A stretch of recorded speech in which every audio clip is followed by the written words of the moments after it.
तो मूवी की शुरुआत एक एनिमेशन से होता है और हमें एक हिरण के बच्चे की कहानी दिखाई जाती है। इस हिरण के बच्चे का नाम बम्बी था, जो अपने मॉम के साथ जंगल में रहा करता था। काफी खुशहाली से उनकी जिंदगी व्यतीत हो रही थी, लेकिन एक दिन कुछ शिकारी उसकी मॉम का शिकार कर लेते हैं और इसी तरह वो इस खतरनाक जंगल में अकेला रह जाता है। जंगल के खतरों से बचते बचाते सालों की जिंदगी वो ऐसे अकेले में ही गुजार लेता है, जिसके बाद फाइनली बम्बी को अपना पार्टनर भी मिल चुकी थी। उसकी फैमिली अब दोबारा से भरने शुरू हो चुके थे। उसका अब एक बच्चा भी था। इसी वजह से बम्बी अपने बचपन की तरह ही खुश रहने लगा था, लेकिन शायद किस्मत को उसकी खुशी देखी ही नहीं गई। यहीं पर अब दोबारा से इनकी खुशियों में मुश्किलें आना शुरू हो गईं, क्योंकि अब इंसान जंगलों को काटना शुरू कर दिए थे और आए दिन इन्हें अपना घर बदलना पड़ जाता था। एक दिन जब बम्बी की पूरी फैमिली जंगल के रास्ते से गुजरने वाली सड़क को क्रॉस कर ही रहे थे, तो एक तेजी से आता हुआ ट्रक उन्हें कुचल जाता है। बम्बी को तो माइनर में चोट लगी थी, पर बदकिस्मती से उसकी वाइफ उस ट्रक ड्राइवर की लापरवाही की वजह से बेवजह मारी जा चुकी थी और उसके बच्चे तो इस हादसे से डरकर वापस पीछे वाले जंगल में जा छुपे थे। यहाँ उस ट्रक का ड्राइवर रुकता भी है, लेकिन मदद के लिए नहीं, बल्कि वो नदी के किनारे जाकर अपने पास मौजूद टॉक्सिक केमिकल के भरे हुए ड्रम्स पानी में बहा देता है, जिसके बाद वो वहाँ से ऐसे भागा हुआ था जैसे यह काम उसने किया ही ना हो। बम्बी, जो एक बार फिर अपनी फैमिली को खो चुका था, दुख और गुस्से में पागल हो रहा था। प्यास से तड़पते हुए वो उसी नदी से पानी पी लेता है, जिसमें अभी अभी वो आदमी जहरीले केमिकल्स मिलाकर गया हुआ था। पानी पीने के बाद बम्बी तड़पने लग जाता है और यहाँ एक पल के लिए फील होता है कि बम्बी मर जाएगा, लेकिन यह जहर उसकी जान लेने की बजाय उसे एक अजीब सी क्रिएचर में बदल देता है। बम्बी जब दर्द से तड़प रहा था, तब हम देख रहे थे कि उसकी हड्डियां बढ़ती चली जा रही थी। हड्डियां टूटकर जुड़ने की आवाजें इतनी खतरनाक थीं कि यह सब देखना मुश्किल था। उसके मसल्स भी फूलने लगे थे और दांत भी खौफनाक हो चुके थे और अब वो एक प्यारे हिरण से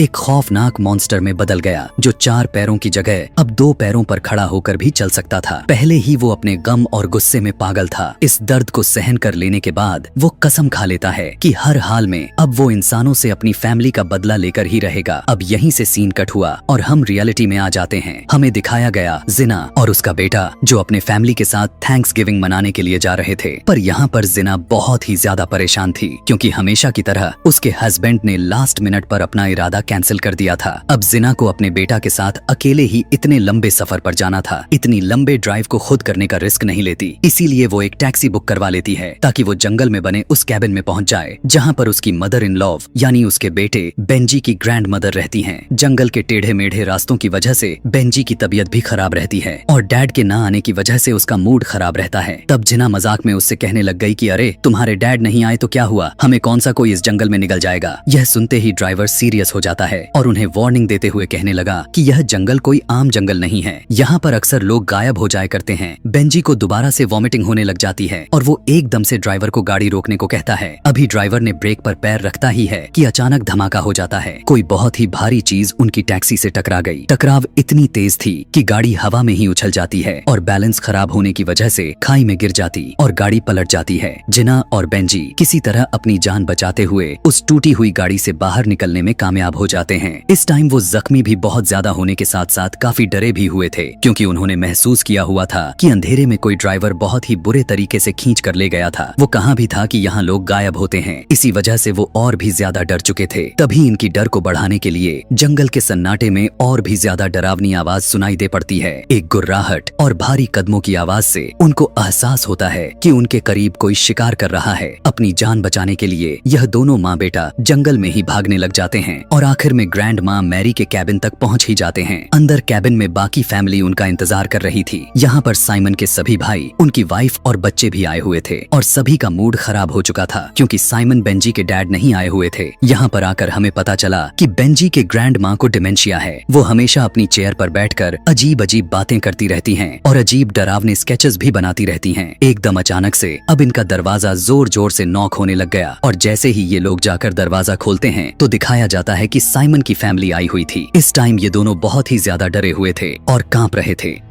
ये सभी उन्हें रिलैक्स करते हुए अंदर लेकर जाते हैं और उनसे पूछते हैं कि क्या हुआ था। बेंजी इन्हें जंगल में होने वाले एक्सीडेंट के बारे में बताता है और उस जानवर के बारे में भी जिसने ड्राइवर को खींच कर लेकर चला गया था। साइमन की फैमिली बहुत ही ज्यादा कंफ्यूज्ड थी। साइमन का भाई यहाँ पर बहादुर और चालाक बनने की कोशिश करता है और टॉर्च उठाकर कहने लगा कि मैं जरा ड्राइवर की मदद करके आता हूँ। उसी दौरान जंगल में हमें कुछ और लोगों को भी दिखाया गया। यह बहुत ही बड़े शिकारी हैं, लेकिन आज ये जंगल में शिकार करने नहीं आए हुए थे, बल्कि इन्हें एक बहुत ही बड़ा कॉन्ट्रैक्ट मिला हुआ है विलबैक्सर कंपनी की तरफ से। उनका मिशन यह है कि म्यूटेड हुए बम्बी को ढूंढना और उसे मार देना, ताकि यह कंपनी का यह राज ही बनकर रह जाए कि उनकी ही टॉक्सिन की वजह से जानवर अब ज़ॉम्बी में बदलने लग चुके हैं। ये लोग यहाँ से निकल ही रहे थे कि खाई के पास एक टूटी हुई टैक्सी मिली। इसे देखकर वे शिकारी घबरा गए। तभी उन्हें यहाँ पर किसी चीज की आहट सुनाई दी। डरते हुए उसने उसी डायरेक्शन में गोलियां चला दिए, बिना यह सोचे बगैर कि अगर वहाँ कोई जानवर ना हुआ तो। कुछ हुआ था भी ऐसा ही। यहाँ पर साइमन का भाई, जो यहाँ ड्राइवर की जान बचाने के लिए आया हुआ था, लेकिन अब अपनी ही जान गवा बैठा हुआ था। लड़के को मरा हुआ देखकर बाकी के शिकारी भी अपने साथी के ऊपर गुस्सा होने लग जाते हैं और फिर फैसला यह करते हैं कि वो इस बात को यहाँ से बाहर जाने ही नहीं देंगे और एक खड्डा खोदकर इस लाश को यहीं पर छुपाकर चले जाते हैं। सीन बदलकर हमें दोबारा बेंजी की ग्रैंड माँ का कैबिन को दिखाया गया, जहाँ पर जिना काफी ज्यादा अभी भी डरी हुई थी और वो अब अपनी मदर इन लॉ को बनाई हुई ड्राइंग्स देखने लग गई और नोटिस करती है कि सभी ड्राइंग्स में सिर्फ एक ही चीज बनाई गई है, एक काला बड़ा सा हिरण जिसके सिंह बहुत ही खतरनाक दिख रहे थे। अगर ग्रैंड माँ इस मॉन्स्टर की तस्वीरें बना रही थीं, तो इसका साफ मतलब था कि उन्होंने इस मॉन्स्टर को बहुत ही करीब से देखा हुआ है और अब जिना समझ चुकी थी कि खतरा इनके बहुत करीब आ चुका है। बेंजी अपने ग्रैंड मदर के पास आकर देखता है कि वो क्या बोले जा रही हैं। वो बार बार यही एक ही बात को दोहराए जा रही थी कि वो सामने पार्क में खेल रहा है। बेंजी अपने ग्रैंड माँ की बातों को ना समझते हुए खिड़की से जब बाहर देखता है और जोर से चिल्ला देता है, क्योंकि जंगल के किनारे पेड़ों के बीचों बीच वही मॉन्स्टर खड़ा था। वो जंबी बना हुआ हिरन बम्बी ही था, जो किसी इंसानों की तरह अपने दो पैरों पर खड़ा हुआ था। उसकी आंखें आग की तरह लाल दिख रही थीं और बड़े बड़े सिंह उसे और भी ज्यादा डरावना बनाए जा रहे थे कि तभी अचानक से बम्बी एक जोरदार दहाड़ मारता है और कैबिन की तरफ भाग आता है। घर के अंदर भगदड़ मच जाती है। सभी अपने आप को बचाने की कोशिश कर रहे थे, पर बम्बी तो दरवाजा तोड़ते हुए अंदर घुस चुका था। जिना, बेंजी और बेंजी के अंकल तो अपनी जान बचाने के लिए जल्दी से बाहर निकल आते हैं, पर बेंजी की आंटी अपने आप को बचाने के लिए वॉशरूम में छुपने की कोशिश करती है, लेकिन बम्बी अब वहाँ का भी दरवाजा तोड़कर अपने सिंह को एक बार उसके बॉडी के अंदर स्टैब कर देता है। फिलहाल के लिए वो अपने आप को बचाते हुए वो वॉशरूम के विंडो से भागकर बाहर निकलती है, तो अब बम्बी भी उसके पीछे पड़ जाता है। इधर ये तीनों जो अब तक गाड़ी में बैठ चुके थे, ये अपनी आंखों से देखते हैं कि बम्बी बेदर्दी से उसकी गले में अपनी सिंह स्टैब करते हुए उसकी जान ही ले लेता है। इधर ये लोग लगातार अपने आप को बचाने के लिए इस कार को स्टार्ट करने की कोशिश करने में लगे पड़े थे, लेकिन यह कार तो स्टार्ट होने का नाम ही नहीं ले रही थी। डर के मारे ये लोग देखते हैं कि बम्बी अब उनके घर के तोड़ फोड़ के बाद उनकी तरफ उन्हें मारने के लिए आ रहा था। फाइनली इनकी किस्मत इनका साथ दे देती है और इंजन चल जाती है। गाड़ी को स्टार्ट करते हुए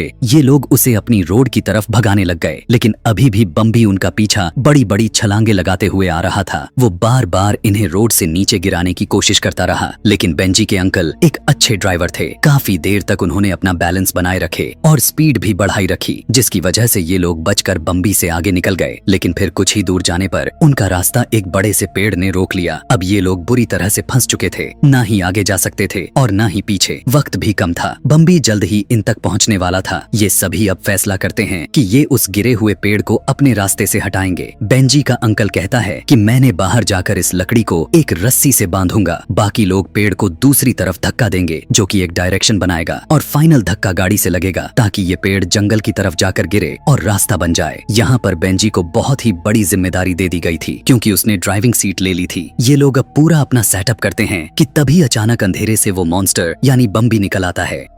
यह देखकर बेंजी इतना ज्यादा घबरा जाता है कि उसे पता ही नहीं चलता कि उसने एक्सेलरेटर पर अपना पैर रख दिया था। इसके नतीजे में होता कुछ ऐसा है कि उसके अंकल, जिसने रस्सी को अपने पैर में पकड़ा हुआ था, वो उसी रस्सी के साथ घसीटने लग जाते हैं और उनका मुंह काफी बुरी तरह से जख्मी हो जाता है। उनका बेटा जो पीछे ही रह गया था, वो भी इस मॉन्स्टर से बचने के लिए यहाँ से भागने की कोशिश करता है और भागते भागते जंगल में आ गया था। वो बम्बी का शिकार तो नहीं बनता, लेकिन यहाँ वो गुस्से में एक छोटे से खरगोश पर अपना पैर मारते हुए गुस्सा निकाल देता है। लेकिन अब वो खरगोश भी अपने साथियों को लेकर अपना बदला लेने के लिए चला आया। देखने को मिला कि उसके नन्हे खरगोश साथी उस टॉक्सिक वेस्ट की वजह से खतरनाक ज़ॉम्बी में बदले हुए थे, जो अब इस लड़के के ऊपर हमला करते हैं और गिराकर उसे खाने लग जाते हैं। इधर हमें वैन का सीन दिखाया गया। इन लोगों की वैन जहाँ पर रुकी हुई थी, वहीं पर अब शिकारियों का ट्रक भी आ जाता है। जिना उन्हें देखते ही हेल्प के लिए रोक लेती है, इसीलिए शिकारी इन सबको अपने ट्रक में बैठा लेते हैं। ये लोग जब अपने अड्डे पर पहुँच गए थे, तो वहाँ जाते होते ही जिना और बेंजी यह देखकर हैरान परेशान हो जाते हैं कि वहाँ पर साइमन भी था। वो इसी इलाके में रहने के बावजूद अपनी फैमिली के साथ डिनर करने नहीं आया हुआ था। आखिर उसे ऐसा क्या जरूरी काम पड़ गया था। उसे इस जंगल में साइमन अब कड़वा सच इन लोगों के सामने यह लेकर आता है कि वो उसी टॉक्सिक वेस्ट कंपनी का एक बहुत बड़ा ऑफिसर है। उससे एक बहुत बड़ी गलती हो गई थी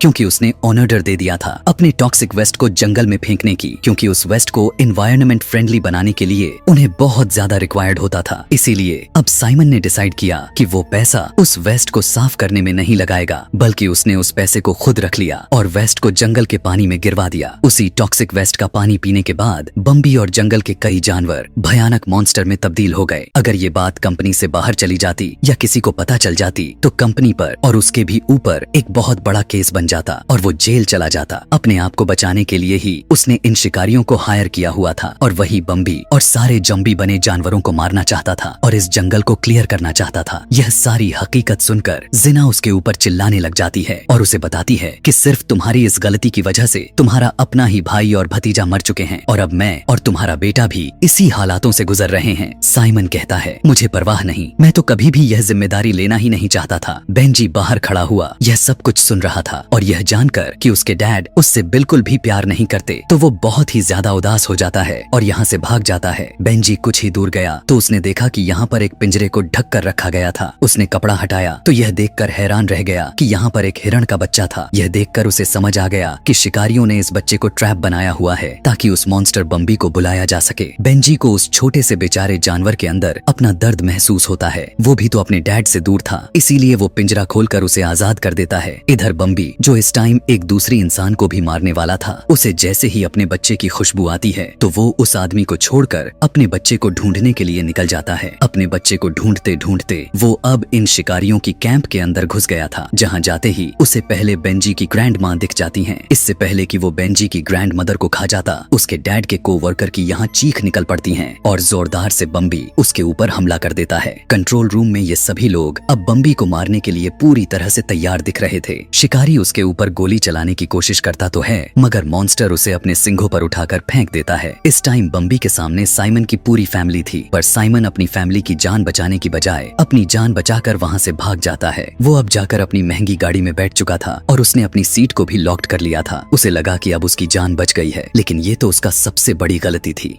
पीछे के दरवाजे की खिड़कियां तो उसने बंद ही नहीं की हुई थीं। वहां से खूंखार बने वो खरगोश उसके ऊपर हमला कर देते हैं और उसे जान से मार देते हैं। दूसरी तरफ हमें कैंप का सीन दिखाया जाता है, जहां सिर्फ जिना बेंजी और वो मॉन्स्टर बचे हुए हैं। वो भयानक जॉम्बी उनके सर पर खड़ा जोर जोर से अजीब तरह से सांस लिए जा रहा है और गुस्से में गुर्राए जा रहा है। इससे पहले कि वो उन दोनों को मार देता, झाड़ियों में से निकलकर उसका छोटा हिरण यानी बम्बी का बेटा यहाँ पर आ जाता है, जिसे देखते ही बम्बी इन दोनों को भूल जाता है। दिखाया गया कि बम्बी अपने बेटे से मिलकर बहुत ही ज्यादा खुश था। ये दोनों अब एक दूसरे से मिलने का जश्न मनाते हैं, लेकिन इसके बावजूद भी कहानी यहाँ आखिर कैसे खत्म होने वाली थी हमें दिखाया जाता है। वो शिकारी जिसे इस मॉन्स्टर ने सिर्फ उसे उठाकर फेंका था, वो अभी भी जिंदा बचा हुआ था कि तभी अपनी आखिरी सांस में वो अपने बंदूक को उठाते हुए बम्बी को गोली मार देता है और मरते मरते भी वो शिकारी हंसने लगा। उसकी हंसने का तरीका इतना घटिया था कि जैसे वो कोई बहुत ही बड़ी जंग जीत ली थी। इसी टाइम पर अंधेरे में से ग्रैंड माँ निकल कर आती हैं और गुस्से में आकर इस जालिम इंसान को शूट करते हुए मार देती हैं। आखिर में वो भी अपने अंजाम को पहुंच जाता है, जिसके बाद जिना मैरी को लेकर अपने पास आ जाती है। यहाँ पर ये तीनों मिलकर बहुत ही इमोशनल सीन देख पाते हैं कि कैसे एक बाप बेटा मिलकर भी बिछड़ गए थे। वो शिकारी के लगने वाली गोली की वजह से अब बम्बी अपने बेटे से दोबारा बिछड़ जाता है, यानी वो मर जाता है और वो छोटा हिरण अपने बाप को बार बार जगाने की कोशिश कर रहा था, लेकिन अब वो जागने वाला नहीं था। इस बच्चे ने भी अपने डैड वाली किस्मत पाई हुई थी। वो भी अब बम्बी की तरह ही पूरी जिंदगी अकेले गुजारने वाला था और उसी को दिखाते हुए यह रुला देने वाली यह कहानी यहीं पर खत्म हो जाती है।